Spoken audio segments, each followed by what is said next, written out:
As you can see, I'm going to talk about tariffs today. And the right slide is actually the slide that I shared with you in April, right? And so we're, 4 months further along.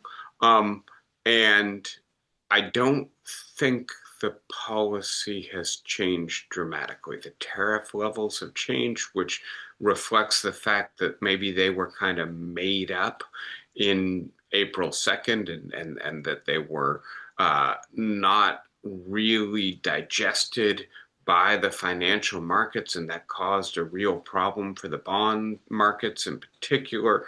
And so Trump ultimately pulled back, slowed down, engaged in some negotiations, but the August 1st deadline has come and passed, and we're now seeing new tariff rates on much of the world, many of which are nearly as high as they were in April.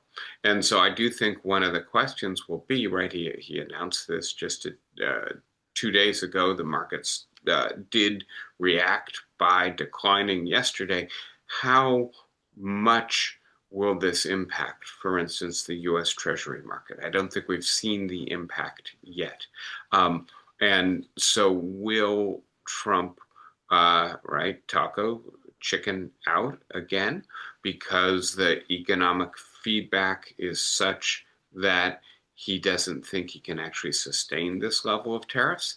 And I think, unlike the April announcement, the markets really have digested the idea that Trump is serious about using tariffs to try to partially disintegrate America from the global economy, and that the global economy, the markets and manufacturers around the world are starting to adjust to the idea that the United States may not be as integrated into the global economy, and maybe there are ways to adjust the global economy to the United States decoupling or growing marginality. I don't necessarily think that will be good for the United States. I don't necessarily think that will be good for the global economy. But having said that, it may not be the case that the financial blowback in the markets short term will be strong enough this time to cause Trump to reverse or correct course, right? And so I'm calling this Trump's mature tariff policy. I don't know if we will actually see it stabilize, but I think there's a better chance that we really will see something like the tariff rates announced a couple days ago take hold on many countries in the coming weeks and months.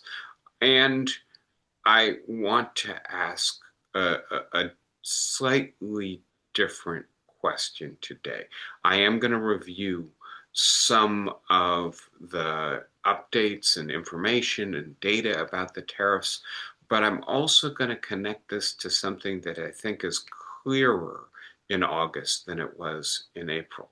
And that is that Donald Trump's play for autocracy in the United States, for vastly expanded executive power on the part of the president, and for a kind of unchecked unilateral exercise of that power, right? We've talked about this in terms of autocratic legalism, the idea that the president, in a sense, gets to make a fair bit of the law as opposed to Congress. And what we've seen is, right, an incredibly deferential and supine Congress basically doing whatever Trump wants it to do, even if it's likely to be damaging to Congress, and a Supreme Court, at least, that appears to, when it comes to Donald Trump, want to accommodate, for whatever reason, his expansive conception of executive power.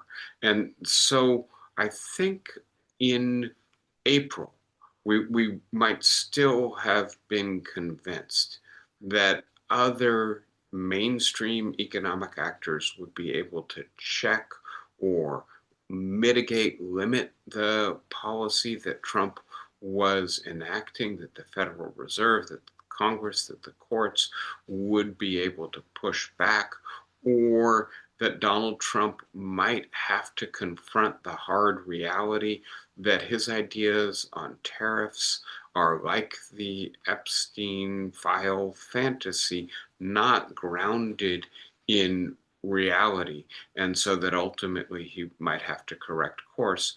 I think in August we can say none of that applies, right? And the evidence, to be as clear as possible about the immediate context, right? Yesterday, new jobs data came out. We'll talk a little bit more about that in a moment, and it shows that the job market, the right level of new jobs being created in the United States in the first half of 2025 is not as healthy as we thought it was, that it's contracting and contracting quite quickly. It doesn't mean we're in a recession. It doesn't mean we have out of control unemployment yet, but it does mean that 2025 so far has not been as good a year as 2024 or as good a year as we thought it was. What did Donald Trump do? Right? By the way, it does also appear that especially the uncertainty created by the tariff policies and the incapacity of firms to plan for the future because the tariffs create so much policy volatility that is part of what's driven the job market down. Trump fired the messenger, right? Fired the head of the Bureau of Labor Statistics. And to be as clear as possible, this is the gold standard, not just for economic data collection and analysis in the United States, but really in many ways for the world, right? And so this is very typical of the Trump administration. If you don't like the news, change the narrative. And so the idea that you can fire the scientific advisory boards at the Environmental Protection Agency and the Center for Disease Controls so that you can implement the policies that you want to implement without having to confront the scientists or the experts who will tell you that it's bad policy, right? That seems to be taking hold in economic policy as well. We'll get into the sustained attack on the Federal Reserve. And so the safeguards in every area in American policy seem to be falling away. Donald Trump really does seem to be getting his way with tariffs. In certain respects, he does seem to be winning his trade war, which is to say, right, that he is getting unreciprocated tariffs, right? European goods will now face 15% tariffs when they enter the United States, in addition to whatever other tariffs they were already under, right? 15% new tariffs. And by the way, the United States will not encounter any new tariffs when it exports its goods to the European Union. That's a remarkable win for Trump. Does that mean that his policy will produce the results that he wants it to produce, to bring manufacturing jobs back to the United States that will be good jobs, that will be good jobs for the people who voted for him, the people with a high school degree or less, that the American economy will start to function in a way that produces more equal and broad spread prosperity, as opposed to the kind of prosperity concentrated really in the top 10 and 20%, especially in the top 1 and 0.01% that we've seen in the last 40 years, the era of the financialization of our economy. And I am, unfortunately not convinced. I am absolutely convinced that those are real problems, right? So Donald Trump is addressing real problems, but using policy tools that I think are likely to be counterproductive. And unlike in April, it does appear the policy may stick, and it does appear that Donald Trump, rather than confronting the reality that the policy may be counterproductive, is going to try to change the narrative in ways that will allow him to claim he's winning. Let me just give a simple illustration here for a moment, right? So Donald Trump and the European Union, when Trump was in Scotland, announced a new trade deal with Europe. And right, so Europe gets off relatively light, only 15% tariffs. But not only that, Europe agrees to increase its consumption of American fossil fuel and to build more factories in the United States. And please note that this was a negotiation between the head of the European Union and Donald Trump. And note that the European Union head does not have the capacity to tell the member nations how much fossil fuel they're going to import from the United States or how many factories they're going to build or invest in the United States. Note, even more importantly, that it's unlikely that either of those things is actually going to happen.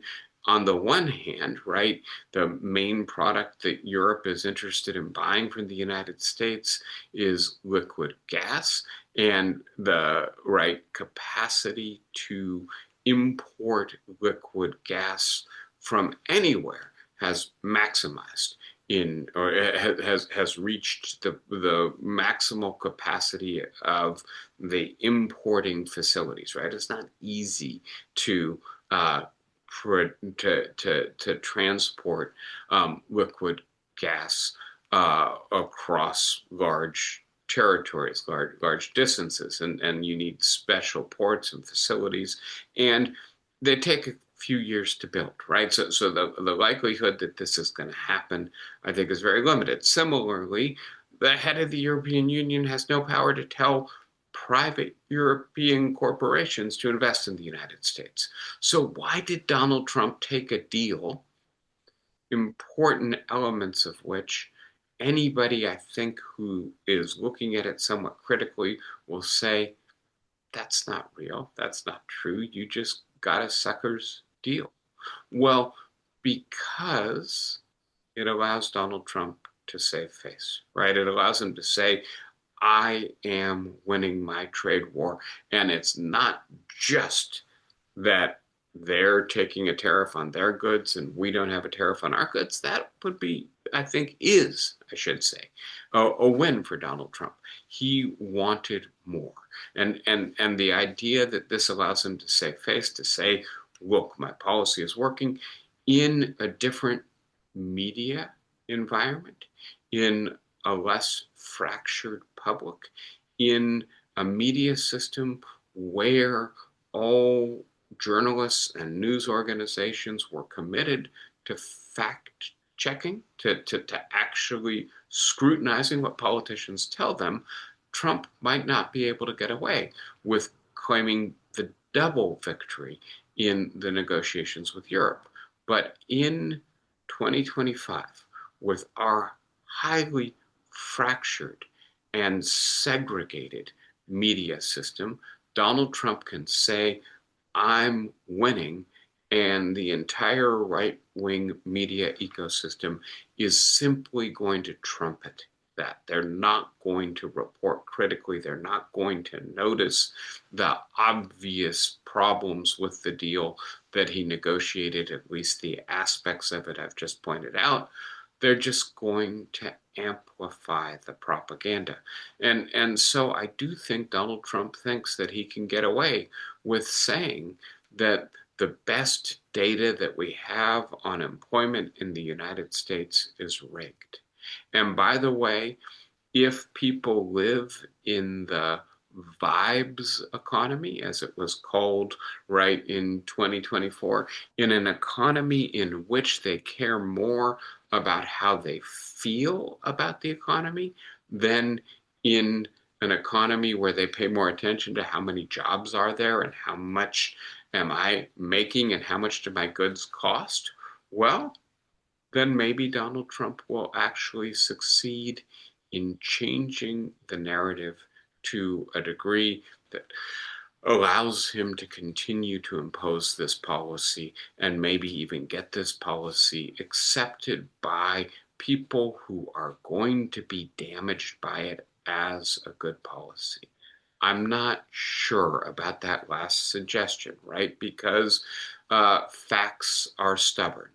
If you lose your job, if the cost of everything goes up 2 or 3%, if the result of that is that you have less disposable income of maybe several $1,000s a year, if the economy contracts a little bit because it was a globally integrated economy and it's not able to instantly shift to being a less globally integrated economy, a disintegrated economy, then, right, people will lose jobs, will not be able to afford as much, will have less disposable income, will encounter higher inflation.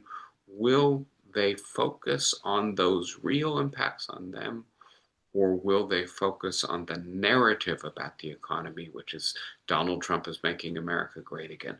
I am not sure. And it's a peculiar moment in our history to say that.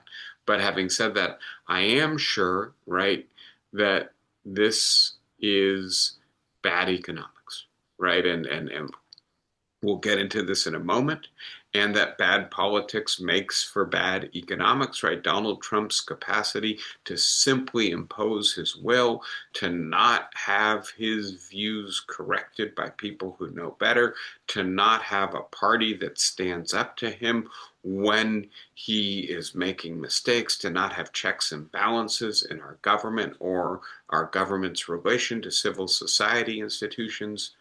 Yeah, bad politics makes for bad economics.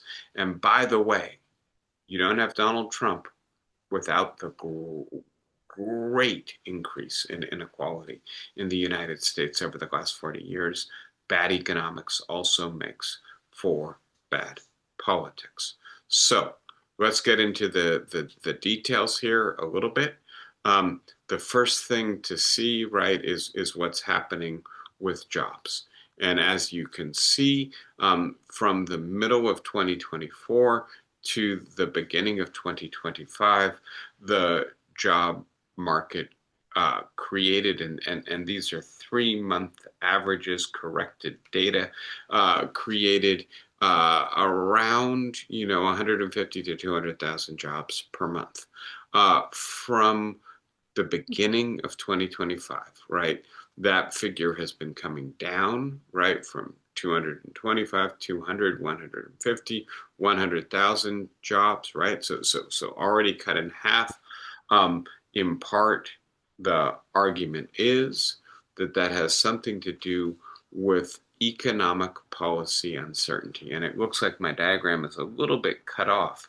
But what you can see is that we have the highest level of economic policy uncertainty since the pandemic. We have the kind of economic uncertainty that you would expect would be caused by a major recession or some sort of big external shock, but it appears to have spiked almost exactly with the Trump beginning of the tariffs policy. And please note, since Liberation Day, right, we've gone from, frankly, 125,000 new jobs a month is not bad, but back down to right where the data has been adjusted, less than 50,000 jobs a month. And that's not good. The argument is, look, firms are not investing in 2025 because they don't have reliable information. They don't have the capacity to predict about how much their inputs are going to cost, about whether or not they're going to be able to export with or without tariffs and at what rate. And without that level of predictability, it's very difficult to calculate how much should we invest in jobs, in new productive facilities, because you don't know how much of a profit margin you're going to be able to sell for. So, having said that, right, the questions here, I think, have to do, on the one hand, with whether or not, as a result of having fired the head of the agency that prepared the data that Trump didn't like, other people in the agency are going to begin to calculate. If we want to keep our jobs, we have to present data that the president likes. Will the data become less reliable? Will, as a result, our capacity to understand and then to plan our economy, to make economic policy decisions, be less reliable because the data is being massaged to make the president happy? If that suspicion sets in, right, people will turn to other data sources, but it will also result in a situation in which people just have less confidence that they can calculate um, how to make economic decisions. The other question is, right, we've had extreme policy uncertainty and volatility. Will the policy environment stabilize now? Has Donald Trump essentially succeeded in getting the markets to accept that these will be the new tariff rates, and they're not going to punish him so directly that he changes course? Will he basically continue to operate on his conviction that tariffs are good policy and maintain the relatively high tariff rates that he announced a couple days ago, right? And so this is, right, in blue, the areas like the European Union, Britain, Indonesia, Japan, South Korea, that have tariff deals. And you can see for some of those societies, the new tariffs are at around 15%.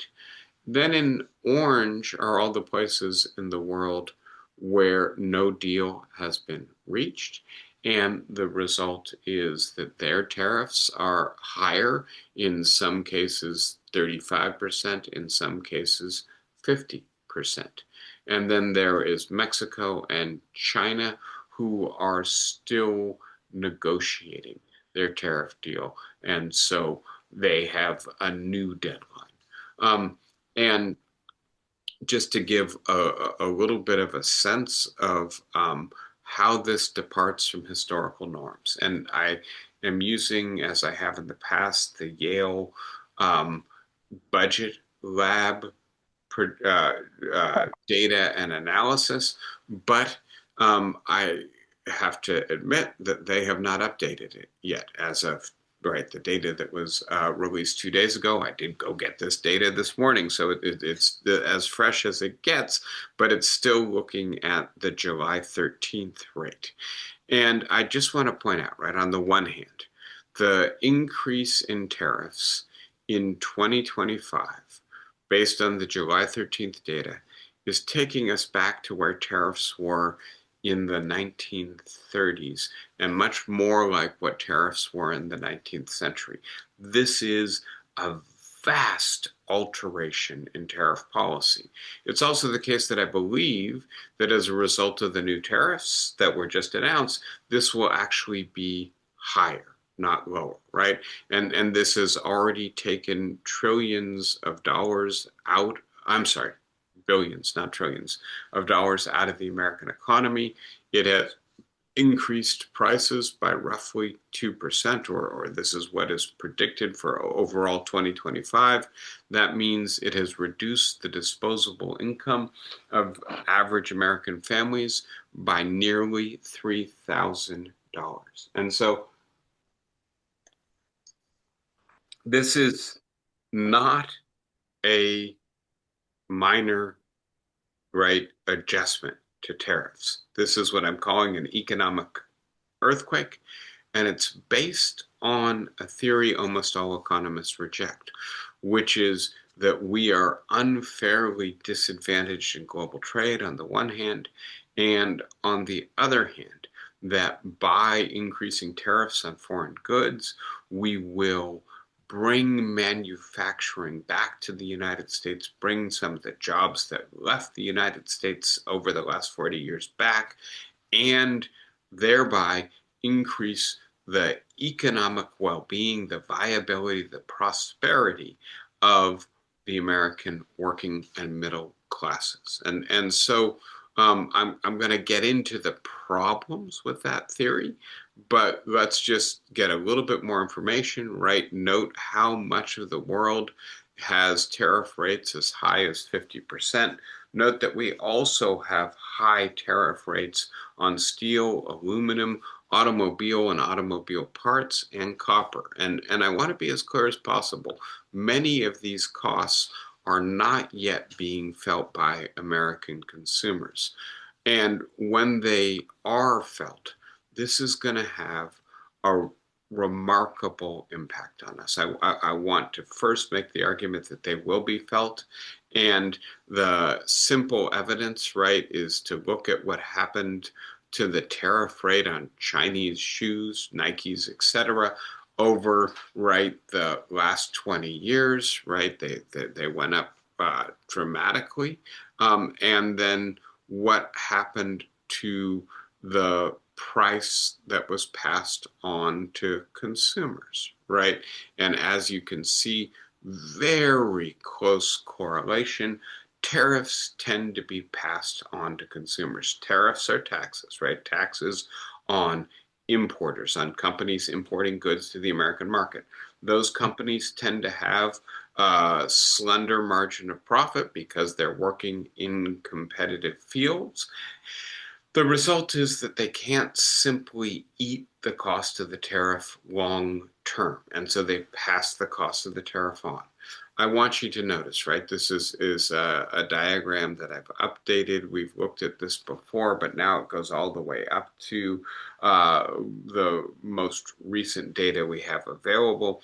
And as you can see, the American economy, which is in red, GDP, has grown at a healthy rate from I'm trying to see the exact dates, 1980s to the present, but American family wages have been incredibly stagnant over that period, right? They have actually grown a little bit in the last decade after we recovered from the Great Recession, but they're nowhere near where the economic growth is. The old story was, right, wages and wages and overall economic growth or productivity grow in tandem. That has not been the case for 40 years now. And the result is that American familial income is mainly stagnant, while the cost of a large number of the goods that we consume is increasing and increasing quite dramatically, right? Hospital services and college tuition increasing at something around 150 to 200%, right? Over the period of 20 years from 1998 to 2018. Childcare increasing by 120%, medical services by a similar amount, housing by, right, 60%. And so all of these goods becoming more expensive while American families' incomes are stagnating. And so what American families have been doing is relying on at least some goods costing less. Cars, furniture, clothing, computers, toys, TVs.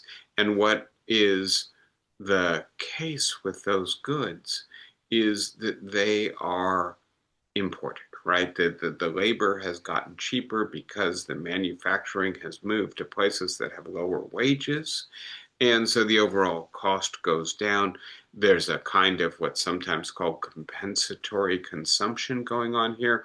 People who can't afford to buy a house really want one. Well, they'll compensate themselves by getting a big screen TV and a new car in the apartment they rent too far from their workplace, right? And so what the tariffs are going to do is counteract that dynamic. They're going to increase the costs of the goods that used to be staying relatively low.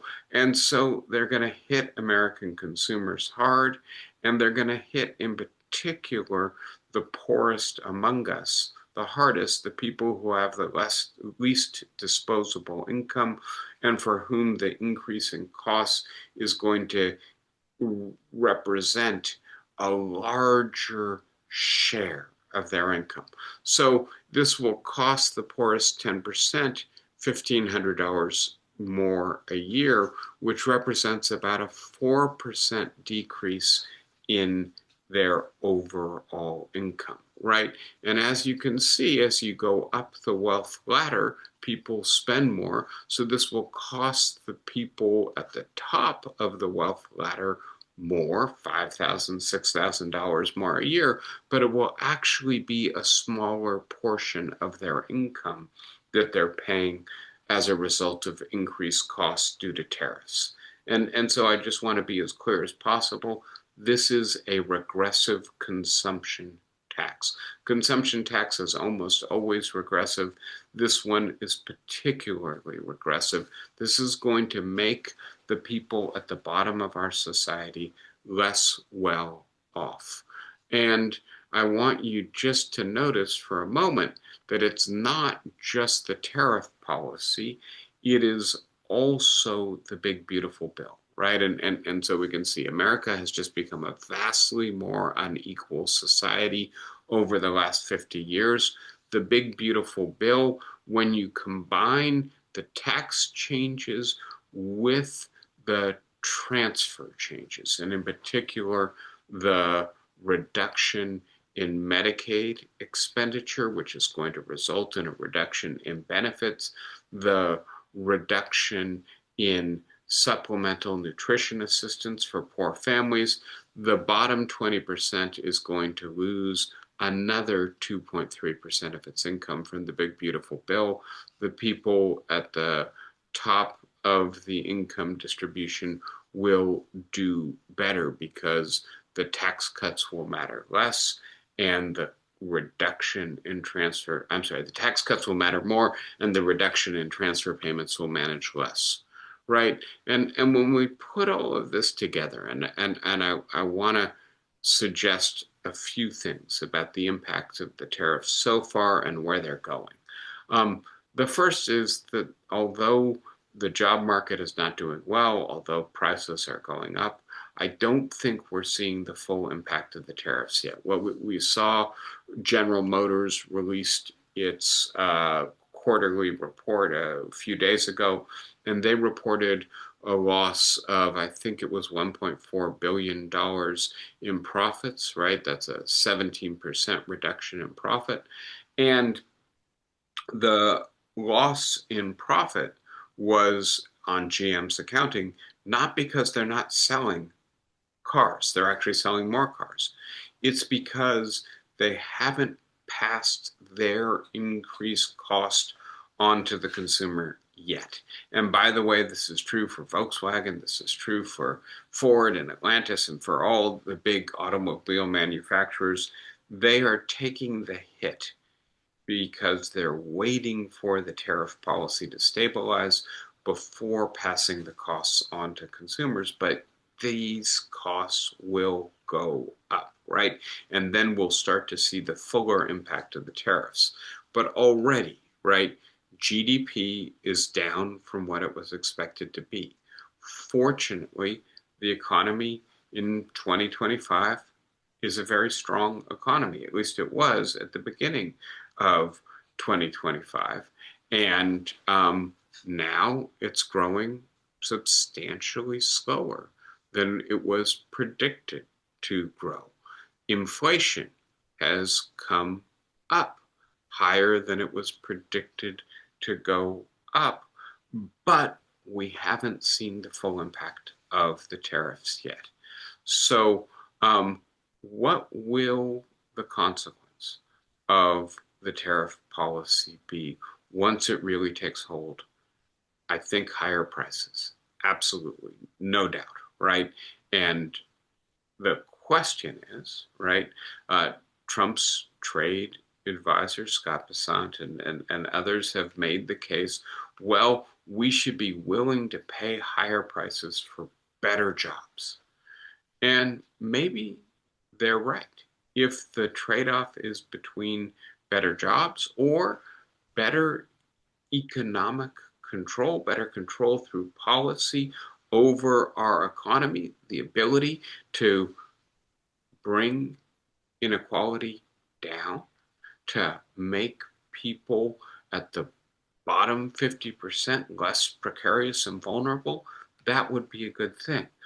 But it's entirely unclear to me whether, even if the tariff policy works exactly as Trump hopes it will work, which is to say, and by the way, GM and VW and other automobile manufacturers are saying they are going to build more cars in the United States. Will that result in more manufacturing jobs? And will the jobs be good jobs? And here I just want you to notice, right?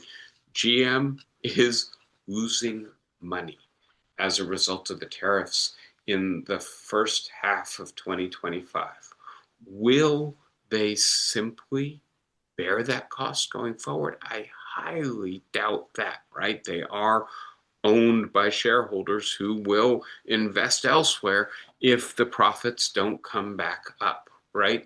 So, as opposed to that, what GM is likely to do, even as they're building factories in the United States, is increase the level of automation in the factories so there won't be as many jobs, and do their best to keep wages down so they can bring their profits up. So the jobs will not be necessarily good job. So Trump's trade policy could succeed in the sense of bringing more manufacturing to the United States and fail in the sense of increasing costs without increasing income or economic security sufficiently to compensate for the increase in costs.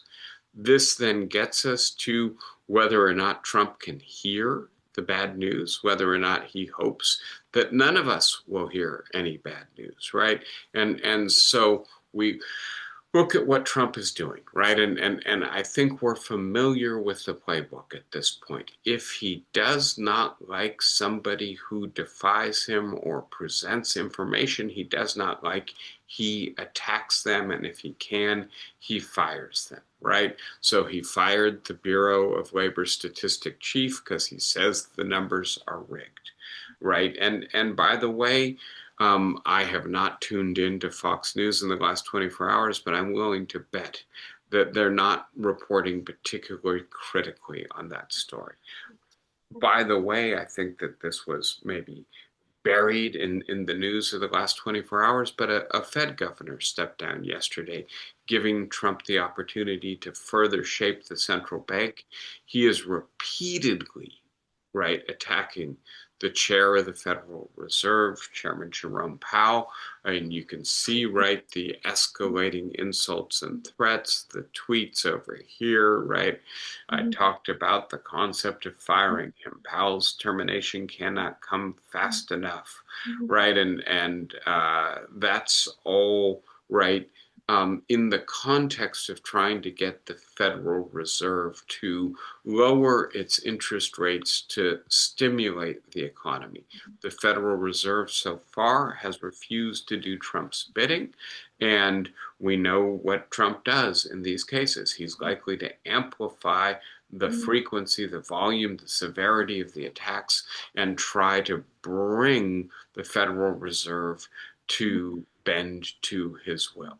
The economist out of Cambridge in the Financial Times, Mohammed El-Arian, who I like a lot, is writing in the Financial Times about the distinction between international confidence in America's corporate sector and its governance, right, which he says remains very high. So that people around the world want to invest in the United States because we seem to have a strong economy and good corporations, but Mhm. that what he calls sovereign confidence, confidence in our government, in our economic policy making process, is severely eroded in the Trump era. And the result is that people are beginning to rethink whether it makes sense to invest in the United States in 2025 in the Trump era. And so one consequence of attacking the independence of the Federal Reserve or the independence of the people who collect economic data is that we may lose the confidence of international investors. If, by the way, Trump succeeds in bullying the Fed into lowering interest rates, not because they judge that that is the right economic policy. And by the way, in light of the recent job numbers, they may conclude at their next meeting that this is the right policy. But because they're placating the President of the United States, that will further erode sovereign confidence, confidence in our economic policy making process. And to be as clear as possible, I think there's an irony here, which is that when you have a president who might make good economic policy, they tend not to want to interfere with the Fed. When you have a president like Donald Trump, who has really confused economic ideas, he does not respect the independence of the Federal Reserve. Play this out. Trump succeeds, right, in getting the Federal Reserve to lower interest rates despite the fact that they are not convinced on the merits that this makes sense. They're just trying to, right, deal with the volume and nature of attack that Trump is levying on them. Um, what does that do to interest rates in the United States? And here I would just notice, right, in late 2024, when the Fed was cutting interest rates, right, and mortgage rates and credit card rates didn't come down. What was going on there, right? And the same thing, right, happened in April in a different way, which is that our consumer credit rates and frankly the credit rates that most corporations pay to borrow money are more responsive to the interest rate on the 3 and 10 year Treasury bill than they are on the Fed Reserve rate, right? And so add to that, right? If confidence is further eroded in the United States in the rationality of our economic policy making, and we've just passed legislation that increases our deficit over the next decade between $3 and $5 trillion. Well, more people may lose confidence in the American economy, in the particular capacity of the American government to repay its debt. When they do that, Treasury interest rates on government debt go up because they're riskier investments. And that means our credit card interest rates, our student loan interest rates, our mortgage interest rates, and our corporate borrowing rates all go up. This policy could completely backfire on Donald Trump, and he doesn't seem able to hear that. I'll be quick about this. This is just combining the data on the big, beautiful bill with the data on tariffs. This is not fully up to date again, but as you can see, you put those two things together and you're decreasing the available income, disposable income for the poorest families in the United States by 6 to 7% a year.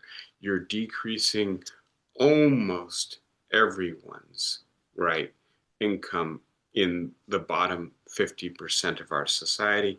Some of it is offset by the tax cuts, but you really got to get to the upper echelons of the income distribution where people don't rely on government benefits and where the increased cost in consumer goods from tariffs represents a smaller portion of their overall income to see who benefits.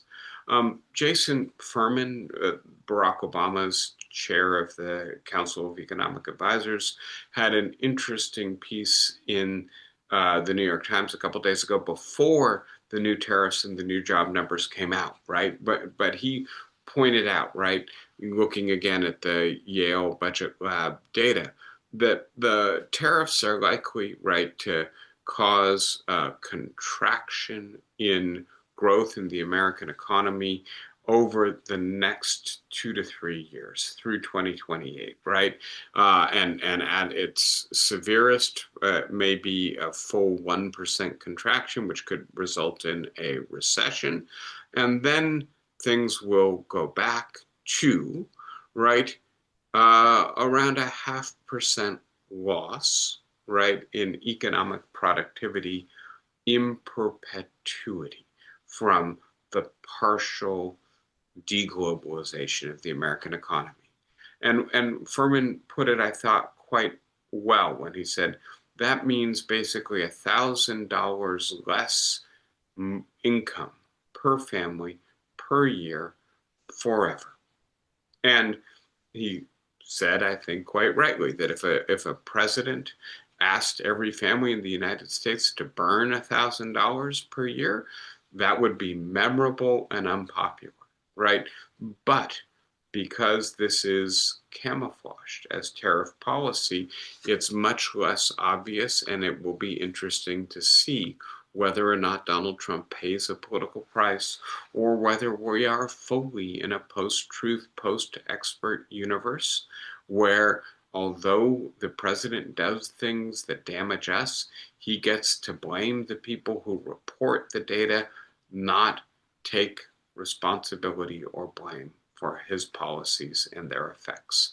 By the way, looking quickly at Brazil, right, the Brazil tariff rate is 50% because Donald Trump doesn't like the fact that the country is prosecuting their former president for having caused an insurrection to contest the results of an election he lost. Sounds familiar, right?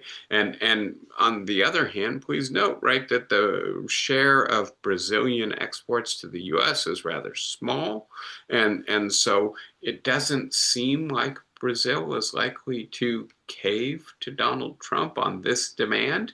And by the way, the likely result then will be, on the one hand, Brazil will send more of its exports to other parts of the world. The thing we're really dependent on Brazil for is coffee. And so coffee prices may go up, and go up substantially as a result of this policy.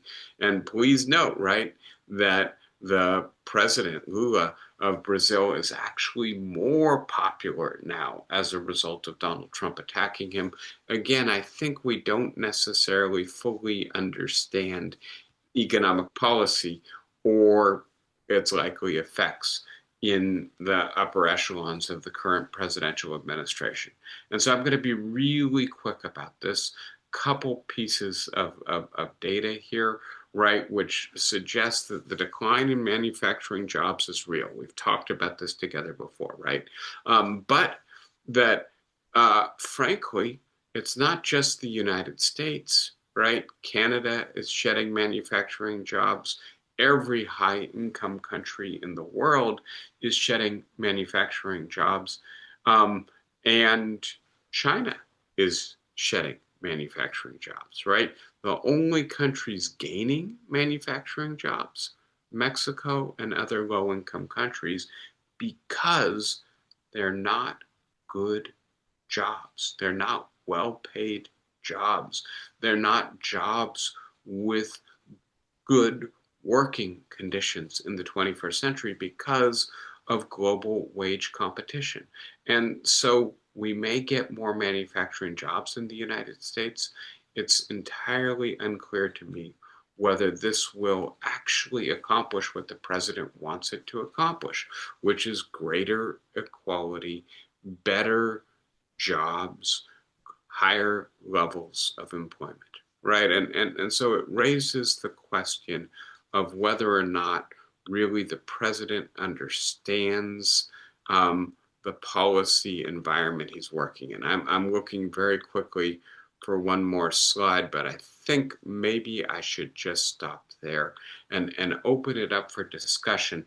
I want to be as clear as possible. I think what's really changed between April and August is not the trade policy, not the tariff policy, not the likely economic impact of the tariffs, but only the capacity of the president to be able to bully every domestic institution into doing what it is he wants it to do, and to maybe even bully some of the rest of the world into going along with his terrible ideas. Let me stop there. Happy to hear your thoughts or questions. I know there was a little bit of technical stuff in there. Happy to try to unpack it if you want me to. Anybody want to start us out?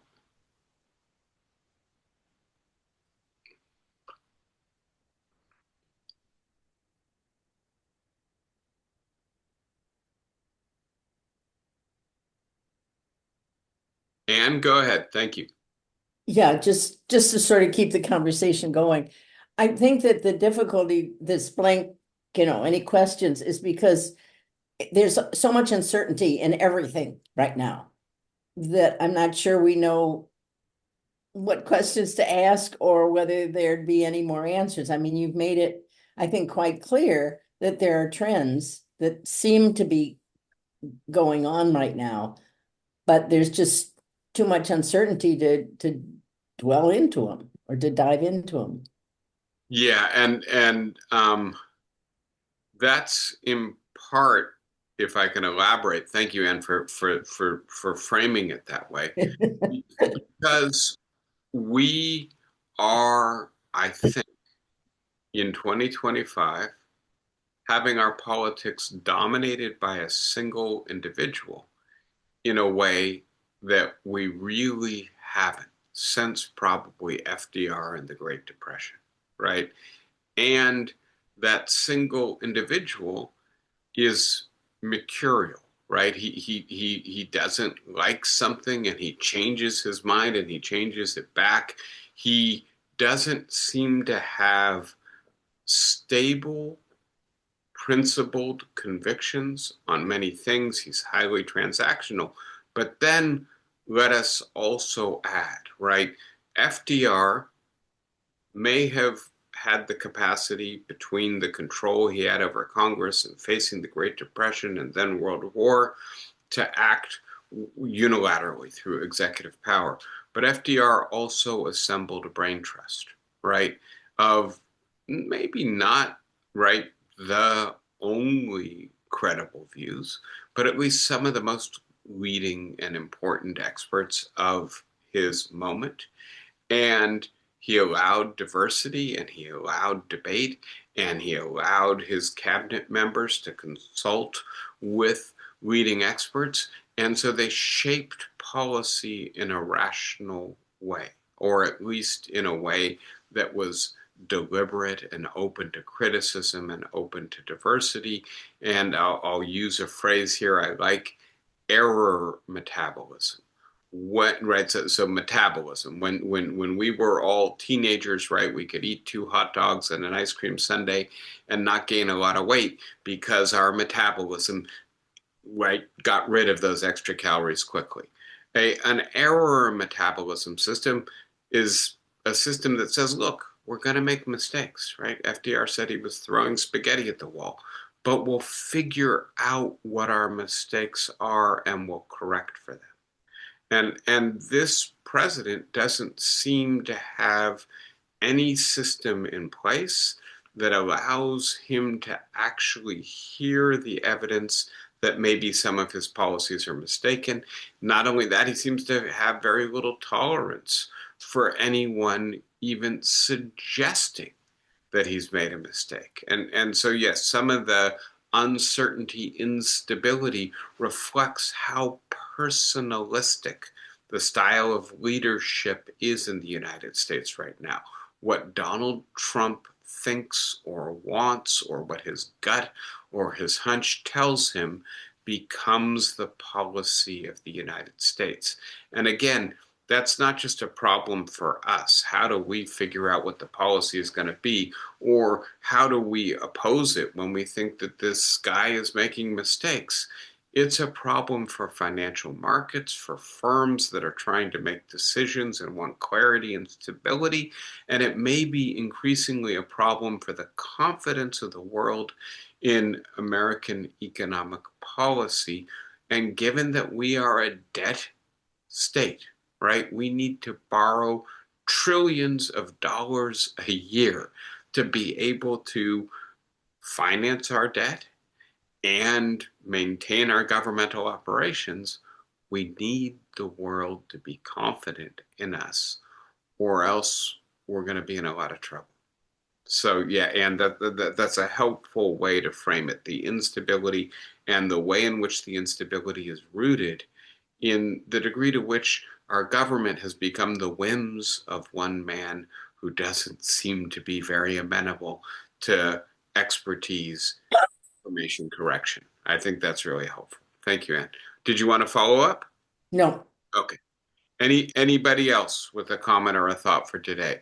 Michael, go ahead. You guys started us off on when we were discussing before we got into the lecture, but you do have to unmute. There, are you unmuted? I think I Yeah, might ask am you. I unmuted now? yeah. By the way, thank you once again for all of the wisdom and effort and preparation that you put into these programs. It's just awesome. I, You're too I kind. Thank marvel at your ability to do it and your willingness to do it. Anyway, my question is this. You make a lot of projections about the likely gradual uh, adverse effect of the fiscal policies of the Trump administration. Would you make, would you dare make some projections as to when that's going to catch up with at the polls? I mean, the voting Yeah. and elections First of all, affecting the Republican and party and Trump. I want to first of all thank you for the really kind remark at the beginning, and to point out to you, um, I I really enjoy these Saturday sessions, and I hope it's clear. It's not just that I'm doing the work; it's a labor of love because I like being in conversation, and it gives me an opportunity to reflect on all this stuff. The second thing, um, I have presented economic projections that I'm not qualified to make. Right, I rely on experts, and I think that's part of like living in a complex society at a moment where there's a lot of expertise and a lot of information to process. You should recognize what you don't know and try to rely on people who know better than you. And then there's a certain amount of faith, a certain amount of trust. But I do trust the Yale Budget Lab, obviously, and I do trust Nobel Prize winning economists who work with them up to a degree, right? I mean, I think all of us should also have some reservations about some of the ideas that economists have tried to sell us that didn't work very well in the end, right? You know, in part, the economists got us into the level of inequality we have right now. And so we should, take some of what they say with a grain of salt. But having said that, the further question, when is this going to actually begin to blow back on Donald Trump? And I'll say two things. The first is I think it already is.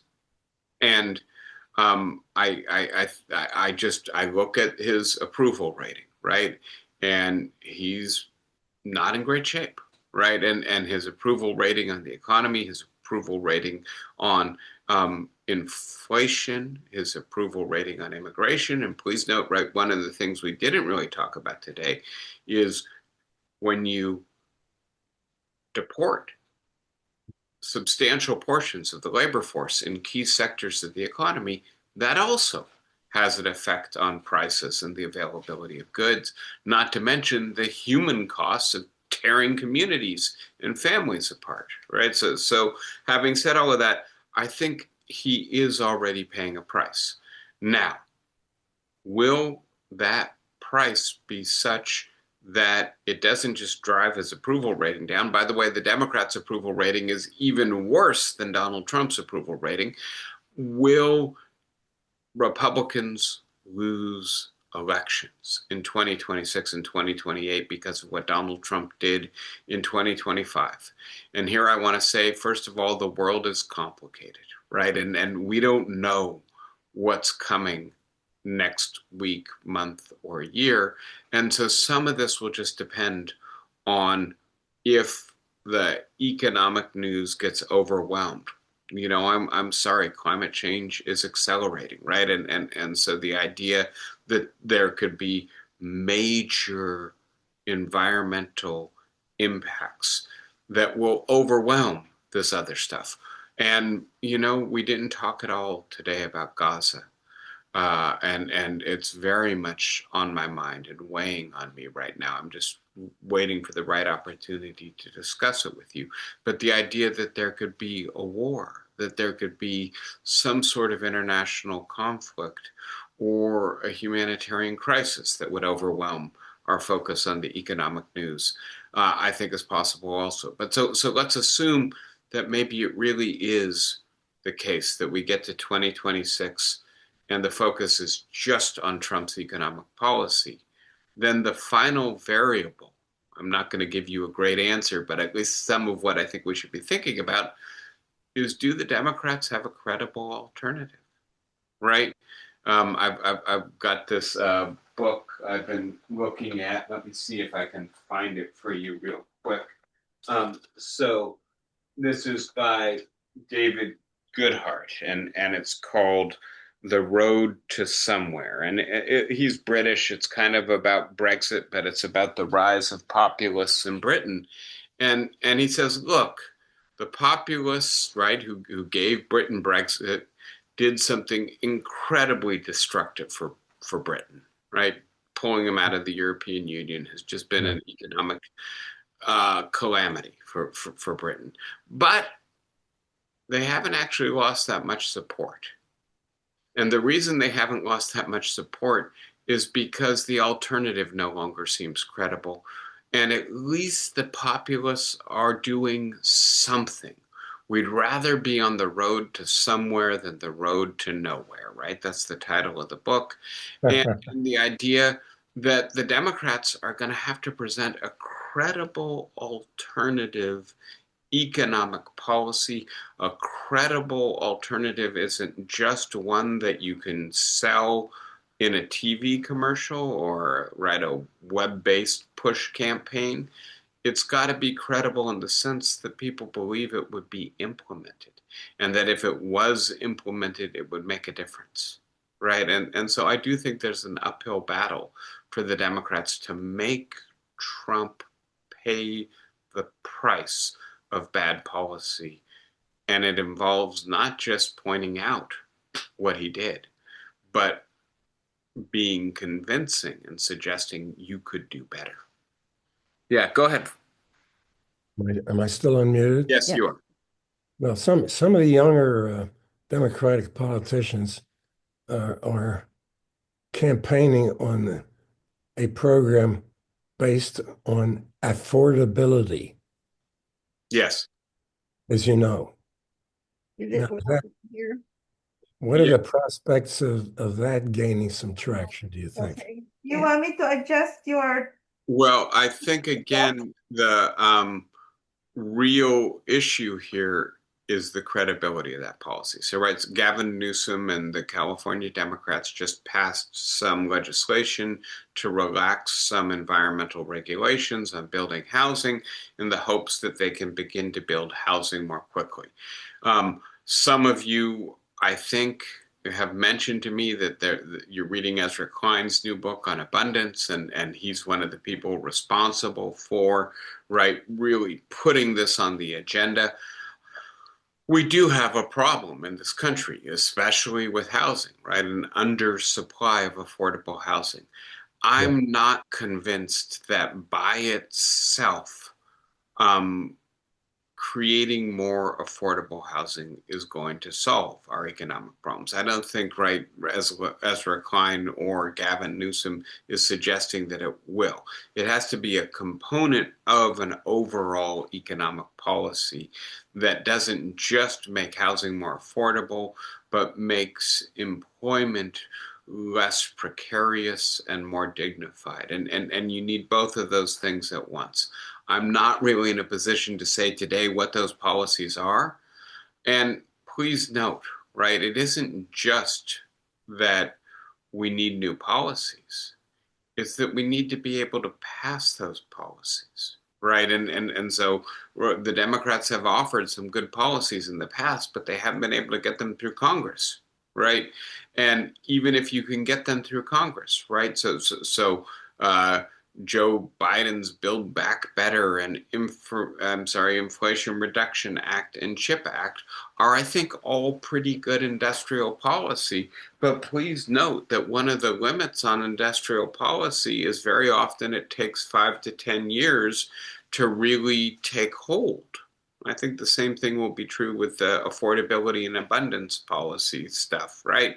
And by the way, if, as just happens, the next president is from the other party and he dismantles everything the previous president does, then the effects of the good legislation are stunted, right, by the partisan attack on it.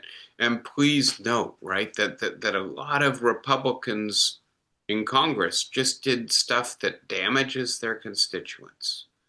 And they did it because they just reflexively hate whatever a Democrat did because a Democrat did it, right?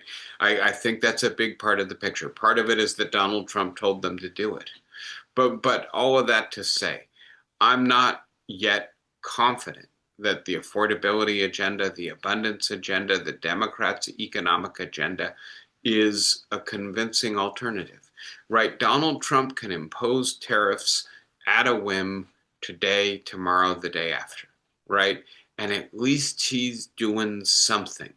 The alternative, right, has to get through Congress and then has to be implemented. It's slow, hard work. And I'm just not sure we as a public have the patience for it in the 21st century. We were maybe better equipped to wait for policy to pay out in the 20th century than we are in the 21st century.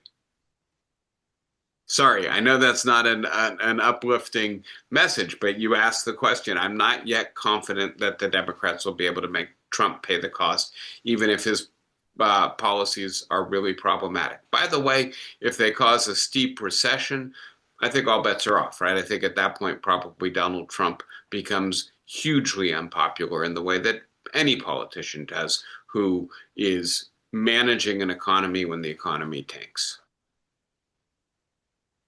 Thank you. Yeah, of course. Thank you, Michael. Anybody else for today? I think we've gone long already. It's great being with you guys. Is Genevieve back? Do you know?